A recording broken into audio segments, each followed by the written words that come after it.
Hello. So it's been a while since I did my last YouTube video. So I just wanted to check in again because there's been a couple new developments. So I, in the past few months, have been under the watch of a new liver consultant who's been great. And I received a letter to say that I was to go for an endoscopy today. So basically, endoscopies when you have liver cirrhosis, and endoscopies are used for many different things, but when you have liver cirrhosis, one of the ways that they can check to make sure that you don't have any variceal or any varices in your gut is by giving you an endoscopy.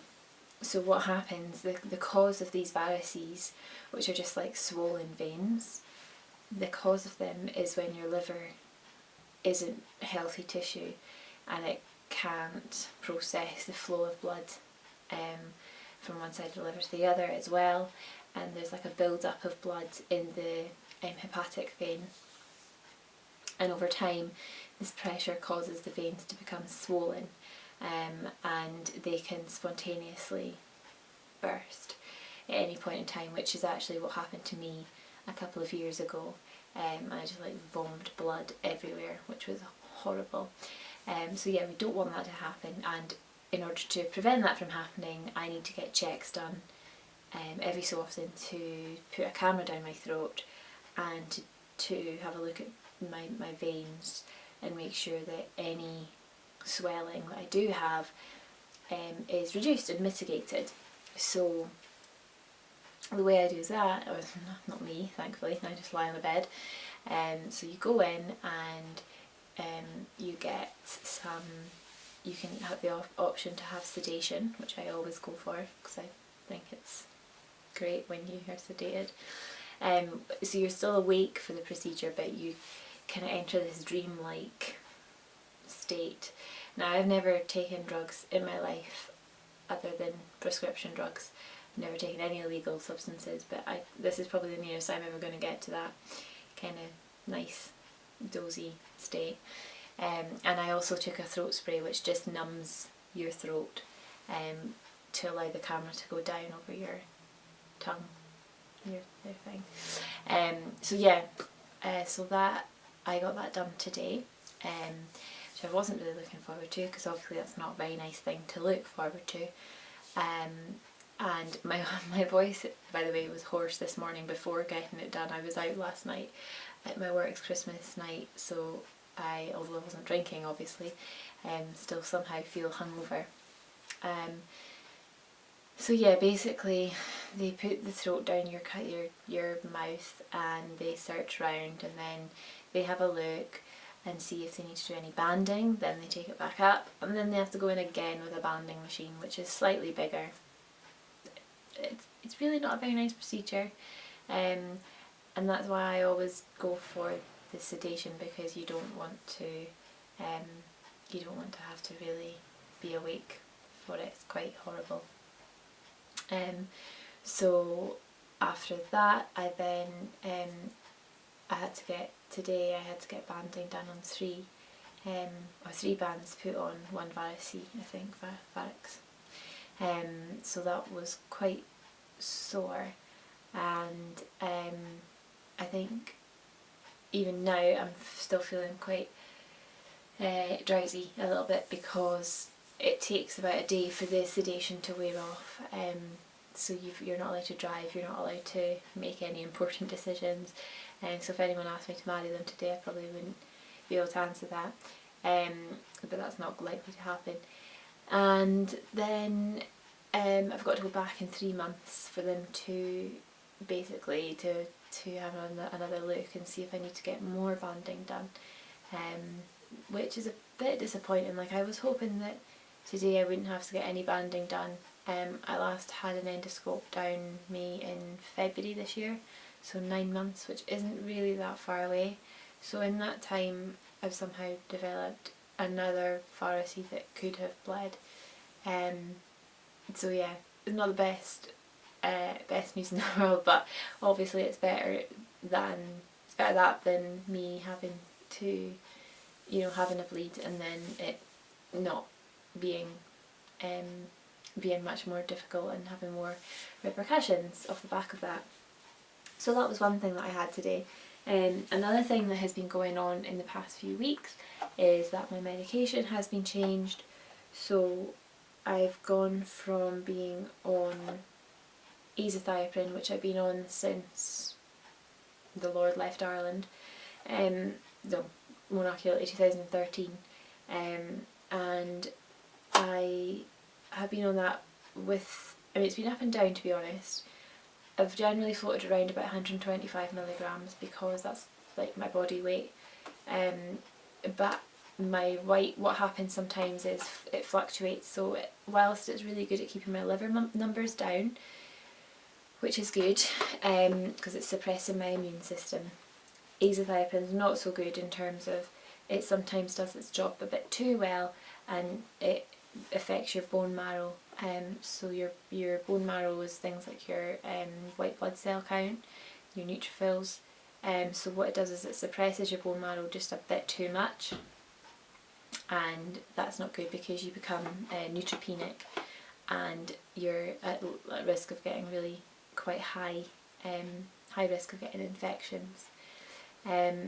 So you obviously want to balance between having the right amount of azathioprine that steadies my liver and not having too much that it's causing like a poisonous effect in my bone marrow.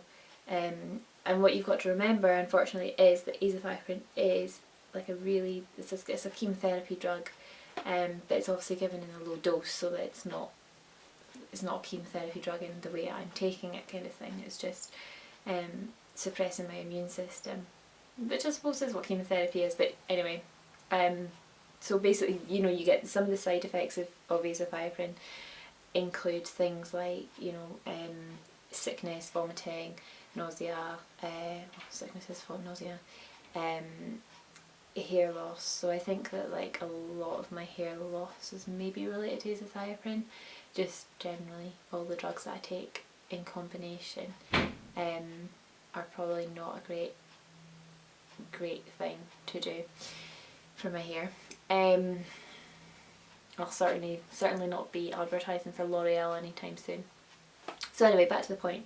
Over the past few weeks my white blood count has been really very low, and my platelets have also been quite low.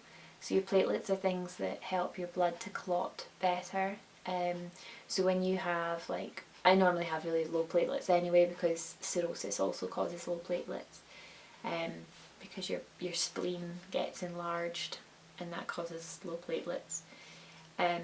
So yeah, I'm used to having low platelets and it doesn't really make me feel any different, but then there was one week, maybe about a month, just over a month ago, where I was really very tired and I noticed that I was getting quite a lot of bruising, unexplained bruising, and you get sort of like a little, I think it's called purpura rash, where it's just like tiny little red purple spots, which is just sort of like subcutaneous bleeding. And I spotted that, so I was like, right, I'll go and get my bloods done just to double check that everything's okay. And I did, and they were like, right, we're going to have to mess up your medications a little bit. So I have now been started on Adoport, which is basically it's a drug called tacrolimus. I don't know the exact enunciation, I'm probably saying it wrong, but this is a drug that is given to transplant patients in a much higher dose than what I'm taking, to stop their organs from being recognised by their immune system and rejected. So it's essentially an immunosuppressant. I can feel already my chest is getting sore, which is just annoying. It's what you're expecting from banding, because it's like putting little rubber bands on your varices and they cause it to like scar over, so it's like scar tissue forming. It's just quite sore. So yeah, I've been given these to start. So I started them about a week ago, and I have to take these at night time after taking no food for 2 hours, so it's quite good in terms of like I can't have like a snack at 10 o'clock because I shouldn't really be doing that. So yeah, I take just one once a day, but normally it says the medicine should be taken twice a day, twice a day. So yeah, a reduced dose.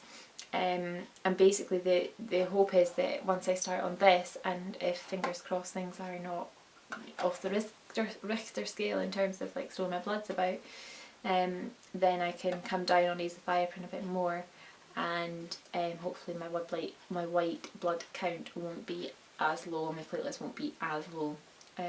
So to be honest, like, I'm quite glad about this, because I was a bit anxious that they were going to just ramp up my steroid dose, which I hate because it makes me look like a chipmunk, and steroids are just not great for you generally. I mean, this stuff probably isn't great for you either. Like, I think some of the side effects of this are like long-term kidney damage, so you know, potato, chipmunk face or kidney damage. I'm joking, I shouldn't joke. Every drug has its own side effects, but yeah, so we'll see how we get on with this. Obviously it's like always a bit anxiety inducing when you're starting a new drug, but you know, I don't really have many options left, so and as my doctor quite rightly said, like, my liver numbers right now are okay, they're not amazing, they're like maybe the upper end of normal, and she said that, you know, whilst that's, you know, compared to like it has been up at like 300, whereas now it's 50, and she said that yeah, it's okay, but obviously when you're dealing with a liver that is already really damaged, then you don't want to, you don't really have as much bandwidth to put more damage on that or create more damage in that liver. So really, you know, if we can try and bring that, even just that like little bit of grumbling that's going on in my liver, if we can bring that down, that would be really, really good. Really good. So, it's all fun and games. It's never a dull moment when you have liver disease.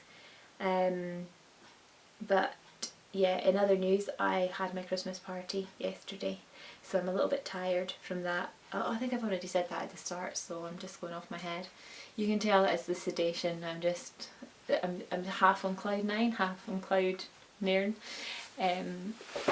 Yeah, so that's been about it. Nothing really exciting going on in my life. I did get stood up on a date. That's probably been one story I've been telling everybody. That wasn't very nice. But there we go. What else has happened? Not much. Not much. Just been watching some good Netflix and reading some good books and just generally being quite boring like that, but it's my life, you know. So yeah, that's everything. I hope everybody, I probably won't do an update before Christmas because I'll be busy and stuff, but I might do one in the new year. Thank you very much for listening, and as always, you know, if you ever have questions or you want to get in touch, then please do just pop me an email and I'll try and get back to you, although I sometimes forget, so apologies for that. But yeah, just fire them across, and hey, I hope that you have a lovely Christmas and New Year time too, and keep well. Thank you. See you later.